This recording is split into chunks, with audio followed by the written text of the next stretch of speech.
এবার হাসনাত আবদুল্লাহ, সারজিদ আলম এবং নাসির উদ্দিন পাটোয়ারির বিরুদ্ধে মামলা হওয়ার সাথে সাথে তাদেরকে গ্রেফতার করা হয়েছে।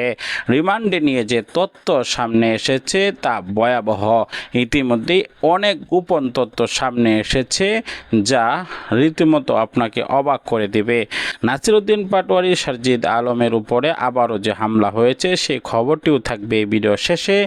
না টেনে একটি লাইক করে এই ভিডিওটি শেষ পর্যন্ত। মসজিদের ভেতরে মারামারি করে, এর নাম হচ্ছে বাঙালি। পৃথিবীর কোনো দেশের মানুষের মধ্যে আমি এই মসজিদ নিয়ে এত কমিটি নিয়ে এত ঝামেলা। প্রিয় দর্শক, সম্পূর্ণ ভিডিওটি দেখলেন, বুঝতে পেরেছেন ভিডিওটি অত্যন্ত গুরুত্বপূর্ণ। আমরা ব্রেকিং নিউজ, আপডেট টপিক এবং তাজা খবরগুলো আপনাদের মাঝে শেয়ার করি।